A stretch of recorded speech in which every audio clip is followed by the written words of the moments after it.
And for today personal tip, ang aking personal bio for today, meron ka bang kilala na ikaw mismo sa sarili mo, hindi mo siya maintindihan? Kasi nga, or baka ikaw mismo, no? Kumbaga, pabago-bago ka ng gusto sa buhay mo, papalit-palit ka ng work, minsan pa, no, palipat-lipat ka ng tirahan, or pabago-bago ka ng goals mo sa buhay. Kumbaga, kung ikaw mismo ganyan ka, or meron ganyang klase ka ng pag-uugali, or ng pagkatao, no, itong payo na to para sa'yo, no? At ito ang aking personal opinion. Kung sakali man nandyan ka sa ganyang sitwasyon, no, ang pinapayo ko, kailangan magkaroon ka ng vision para sa sarili mo. Gumawa ka ng short-term vision, long-term vision, no. Short-term, dapat below 5 years yan. Pag long-term naman, 5 years pataas yan. So, ang punto ko sa payo na to, mag-set ka ng vision mo na gusto mong mangyari. Like for example, in 1 year, itong kailangan mong gawin, 2 years, itong gusto mong gawin. Kailangan pangatawanan mo yan. Kailangan mag-commit ka dyan. Kailangan wag mong papalitan yan hanggat di mo natatapos yung isang taon na yan. Kailangan ganun nga magplano. Kailangan ganun mo gawin. Hindi pwedeng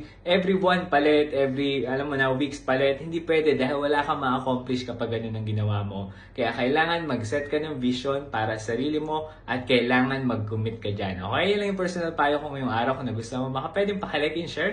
Supportahan mo ako sa pamamagitan ng pag-like and share ng video nito. At syempre, pag-follow na rin ng aking FB page, TikTok at pag-subscribe sa aking YouTube account. Yun lamang. Salamat!